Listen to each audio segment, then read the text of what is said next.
la sooy def sa communication parce que mënul ñëw Public SN TV dafa fi communication parce que Public SN TV dafa taw dóor sur Mohamed Dieng waaw wala déet dëgg la mënul dem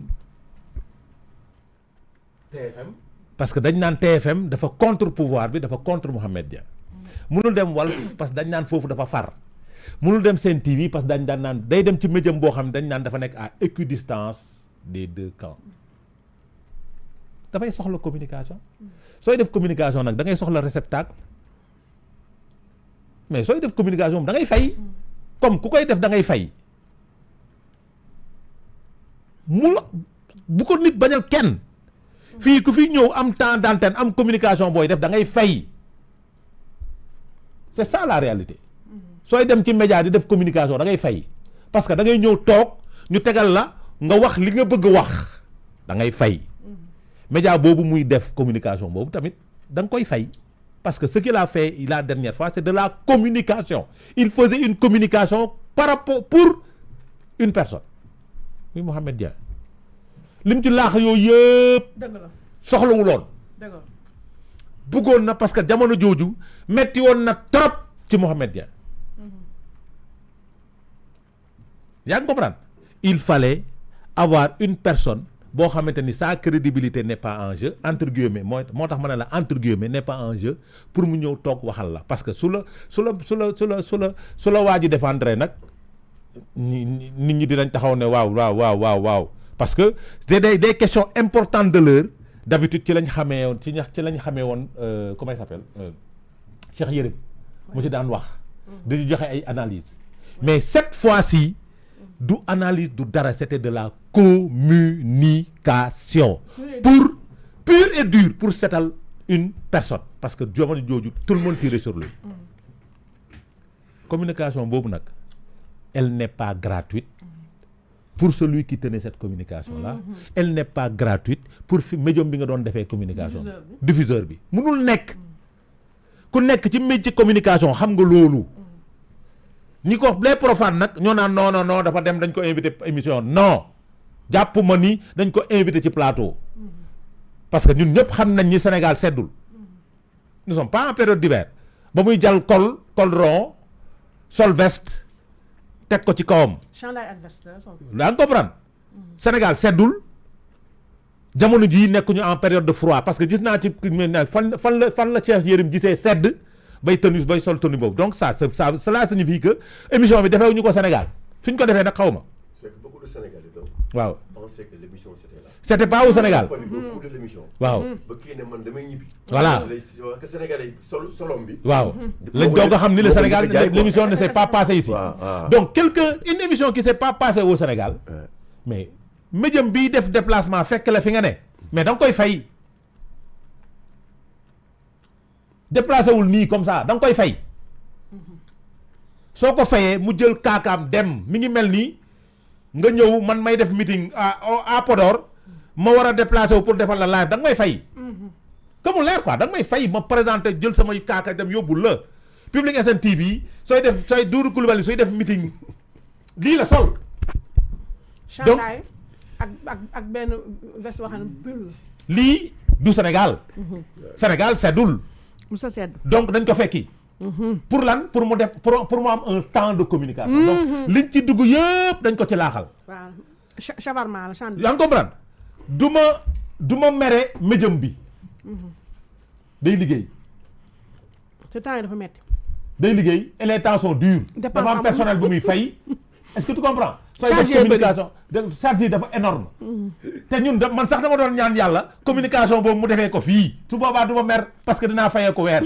personnel bi dina fayee ko weer waaw man dé salaire yi du tardé fii ci personnel bi boo yaa ngi nii dañu war a takk jabar kenn fayu leen mama day marié suba Momar day takk jabar suba moom fayagul sama doom ji booy technicien bi mi ngi nii fayagul te amul ma lekk maa ngi fayu ma tey suñu joxoon moom su ñëwoon fii yennu Public SN TV fekk day yóbbu ko fay ko temps d'antenne boobu c'est de la communication kenn du ko bañal nit kenn du ko bañal médium boobu day liggéey man dama koy ñaanal sax médium bi day liggéey ku ko fay mu liggéey et c'est ça la réalité maintenant nag un acteur bi nga xam ni il a été traîné par un rapport ñu tiré ci moom it aussi il a ses stratégies pour se défendre. waxuma la kii rek de nu mu tuddati Yérim de. même la presse écrite. gisoo uni ci presse écrite bi. ñu bari ils ont les mêmes éléments de langage. ak Père Ndiaye ñàkk jom moom la point actu. ils ont les mêmes éléments de langage. tu penses que ça ne c'est pas ci nii la ci nii yaa ma neex amul. te doo leen ko bañal ñoom parce que ñoom dañu war a dund am personnel bu ñu war a fay. est-ce que tu comprends? Maintenant accusez ma kenn mais combien il a déboursé pour cette communication là combien? Est-ce que jar na ko pour setal sa der parce que tamit CENTIF moom du def rapport ci lu ñàkk fayda du wax li muy wax ci lu ñàkk fayda yow nag yaa besoin yow yaa soxla ñu setal la combien tu as déversé tu as ñaata nga décaissé pour cette communication là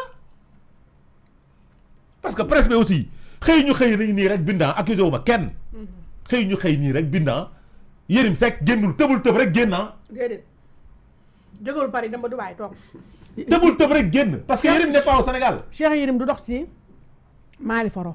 tëbul tëb ni Cheikh Yérim Seck c'est un marchand ambulant de l'information commercial de l'information là. yaa ngi wëyalal. Donc une communication a un coût. La réalité c'est ça. Cette communication a un coût. Maintenant le gars a voulu qu'il y ait une personne crédible. Oui. Entre guillemets. Pour le défendre. Raxas ko ba mu set. Waaw sang ko. Mais malheureusement. Oui. Li ci revers bi ci Cheikh Yérim def su xamoon ni contraire bi lay am. Parce que nag Cheikh Yérim tient à son image. Mais communication bi mu def li mu ko yàqal. Cheikh Yérim na Yérim aussi amatu image hein. Il tient à ça mais li mu ko yàqal moo ëpp fuuf. dëgg la. ni mu demee. li mu demee parce que damay bañ mu ñëw topp ma citation directe pour nangam sax ni moo gën ni mu demee. ma ne frégeewuma ko. est-ce que tu comprends maintenant pour dire que saa yi. Cheikh loolu sauvéwul Mohamed Dieng. kay moom communication yii parce que li fi xew yëpp c'est de la communication. kese te normalement presse écrite bi xam nga lu ñu waroon bind. publier reportage. dëgg la merci beaucoup. parce que ils ont fait une communication pour une personne. Ça c'est du publier reportage. parce que publier reportage la dafa am lu ñu leen di tegal ci. noonu lay demee noonu la war a demee. parce que waruñoo ñàkk fayda aussi te man duma leen ko bañal. waaye Yérim mi nga xam ne man sama ko xawate ne Yérim a gën a toog na ñëpp di Yérim xam nga dafa sonn. n'est-ce pas mu nice n'est-ce pas donc du tax moom mu set. su nekkee nag nii la war a demee qu'on tire sur c'est-à-dire qu'un rapport épingle entre guillemets parce que présomption d'innocence day am. oui bien sûr. su présomption de su nekkee dafay demee noonu que ces gens-là. Pour avoir une bonne communication, redorer leur blason par rapport à leur image, oui. Daf leen di jaral ñu débourser des moyens. On verra toujours des presses véreux qui sont là pour le défendre. Loolu moo fi nekk. Maintenant nag pour dire aux gens, ñi doon wax ni dañu doon wax, je réponds à Reug Bodian que dañuy dem ci biir dugg ci biir kaso bi. pour rencontrer ces milliardaires là pour sortir les défendre. Na xool feneen mais du fii. C'est pas chez nous et nous sommes pas dans cette communication là. Mais nag Cheikh Yérim moi je pensais que du nekk ci dynamique boobu. du nekk ci logique boobu déception laa am ba ma ko seetaanee. déception laa am ba ma ko seetaanee. man de gàcce laa ci am. waaw parce que jàppoon naa ni il n'est pas dans cette communication là parce que il n'est pas à 100 000 francs près pour man. il ne doit pas être à 100 000 francs près. kan ngay waxal Yérim. waaw. mais Yérim fi ñu toll nii Yérim boo ko weewoon 20 000 francs léegi mu jël kon nag c'est grave kon nag c'est grave.